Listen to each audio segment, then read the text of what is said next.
Вот мы и в Забайкальске. Уже который день. Так, приехал я в четверг. Да. В четверг. Думали, будем выгружать в пятницу, но мы быстренько выгрузили в четверг. И вот я тут на ремонте стоял. На ремонте, значит, меняли масло во всех агрегатах. Значит, мост, коробка, моторе, фильтра все. И случилась у меня поломка. Вот на этой стоянке. Вот здесь вот я ночевал. На объекте я не ночую, потому что там холодно, во-первых, ветер очень сильный в поле, и не стоит там это самое, и умыться на улице приходится. Мороз сильный был, сейчас еще более-менее, сейчас 15 где-то градусов. Ну, в общем, случилась поломка, лопнул, влагомаслоотделитель у меня, корпус. И теперь я жду, из Москвы его отправили самолетом в Читу. Ну, я так думаю, что завтра он, наверное, будет к вечеру здесь, в Забайкальске. А завтра будем целый день загружаться. Машина движима, она едет. Но воздух наполовину качает на улицу, наполовину в систему. В общем, так ехать нельзя далеко. Ну, в общем, вот так вот. А также мы находимся на стоянке. Вот кафе Алтан Булах. Там кафе Ага. А если оттуда, откуда я приехал, с той стороны. Че, братух, а можешь запустить? Аккумулятор сдох. Нет, старина, мне, блядь, скоро опять провода хоть есть. Но меня тоже нет. Для меня просто я без прицепа завод заехать уже за ним. Давай, ну, в общем, вот такая песня. Сдохли аккумулятор у человека. Мне надо ехать. Дело прошлое, что, конечно, да, гибель. Нельзя в такие морозы глушить машину на ночь. Потому что человек ночью спит. В общем, я не буду рассказывать прописные истины для шоферов-дальнобойщиков. Потому что все это заканчивается очень и очень печально. Не так давно, это я когда ехал сюда, у меня был случай такой. Случай был такой. Парень тоже уснул, машину не завел. В 5 утра проснулся, машина не заводится. Посадил аккумуляторы, потому что масло застывает. Ну, что тут рассказывать, знающие люди знают. Вот, и не завел он, не завел. И мы, вот в этот рейс я уезжал. Один раз я съездил на этих аккумуляторах на своих до Владивостока, вернулся назад. И вот вернулся обратно сюда, и все это дело происходило под Тулуном. И мы прикуривали, ну, я не знаю, с какого, раза с 20-го, наверное, только еле-еле раскрутили мотор и завели его. Слава богу, не спалили ни стартер, ничего. Но моим аккумуляторам досталось очень сильно. И я уже вижу, что так бы аккумулятором этим года бы 2 ходить, тюменские аккумуляторы. Ну, так я знаю, что буду молить Бога, чтобы они меня не подвели в эту зиму. Вот вам. И это уже не первый раз случается со мной. Именно то, что я прикуриваю и убиваю аккумуляторы. Я не говорю, что дядька пожилой прикурит, найдет. Тем более там вот стоит машина ихняя, забайкальская, чья-то местная. У него там в будке печка, там у него этот самый, как его, бензогенератор, все у него есть, он отогревает машины. И если к нему подойти, конечно, придется заплатить.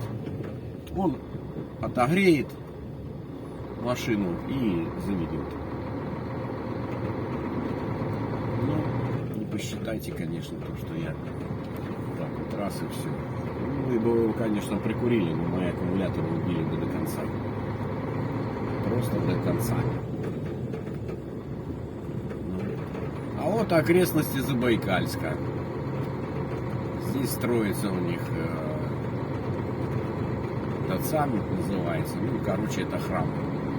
Я не знаю, видели, наверное, камера уже его не принимает. Там святой источник воды. И построили. Ну, строится он уже давно, конечно. Ну, вообще, храмы долго строили. Забайкальск забит весь китайской техникой. Везде стоят самосвалы, тягачи, ситраки, и самосвалы, ситраки, и, короче, туча большая машин, нагнана из Китая, и теперь их отсюда перегоняют уже по всей России.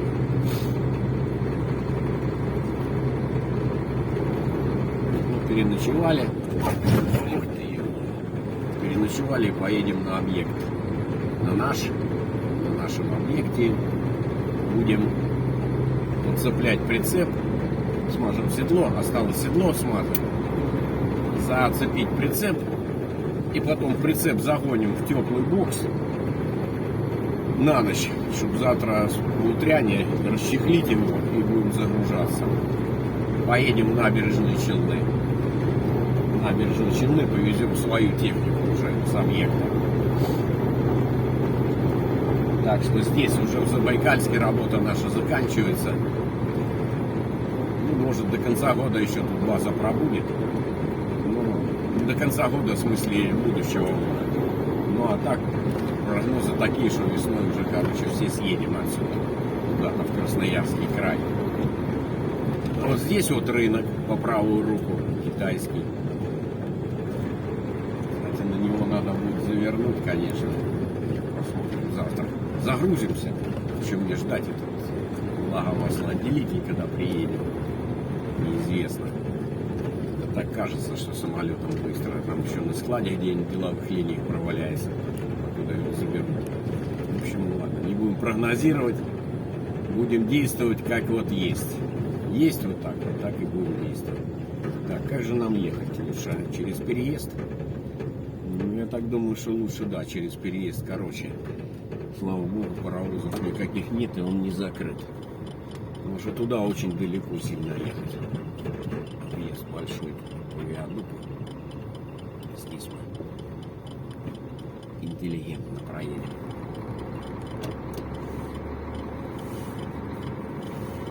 Заодно посмотрим Забайкальск. Вот Забайкальск город.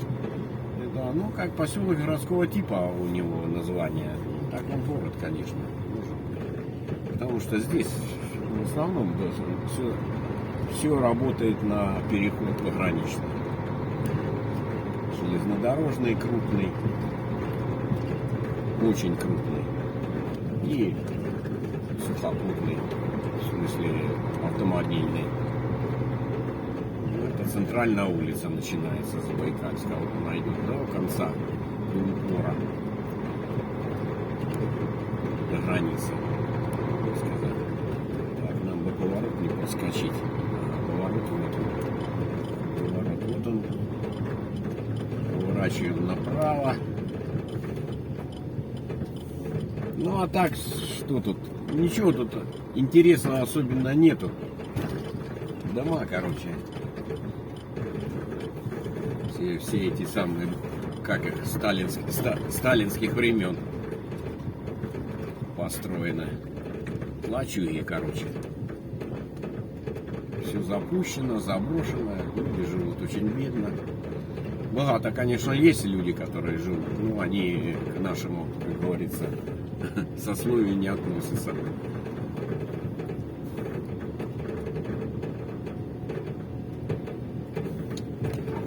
Переезжаем железнодорожную линию.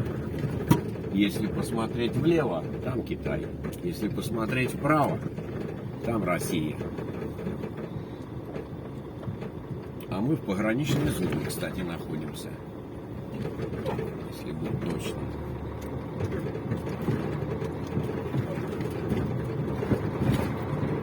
Ну и мимо таможни проедем, железнодорожной, которую строила наша организация. Она уже запущена в дело. 3 года назад здесь было чистое поле. То есть, ну, не здесь, а там, где будет таможня, где будем проезжать. Я сейчас, наверное, съемку прекращу, хотя, в принципе, чего ее прекращать. Снимаем и снимаем. Вот, обратить внимание налево. Также база полностью заполнена кранами. Автомобильные краны китайского производства, очень крупные, тяжеловесные. Ну, тут много баз вот таких всяких, таких, которые принимают вот эту всю технику. В основном местное население, все люди тут работают именно по этому профилю.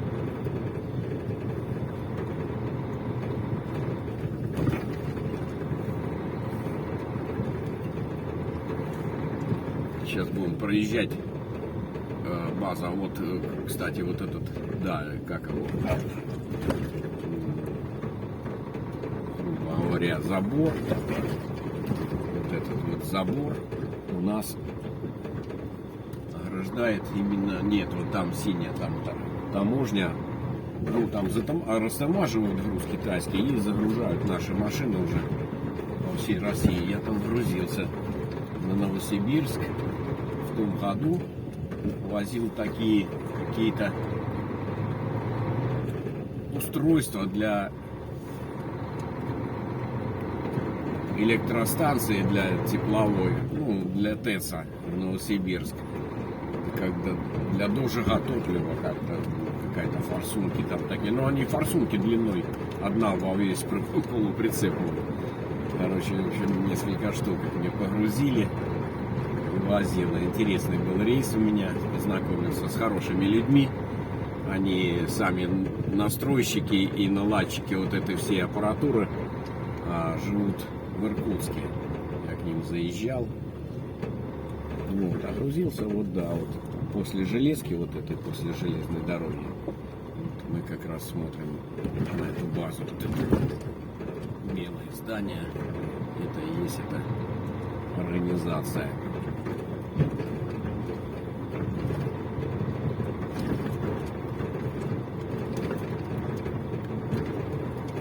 Плакат висит: служба в село Даурия. Даурия — это старинное казахское село, вотчина атамана Краснова, который там было. Сейчас там пограничный отряд стоит. Вот. Пограничник на плакате запечатлен с собакой. Сегодня, кстати, воскресенье, и поэтому тут особой суеты нету. Но предприятия работают. Наше, например, работает сегодня. Объект сдается. Объект будет сдан полностью 14 декабря. У нас сегодня 4. Остается 10 дней до сдачи. Это вот такие дороги тут в Забайкальске. Прям по полю. И как бы считается, это улица какая-то, название у нее, по-моему, какое-то есть. Сейчас на углу там увидим.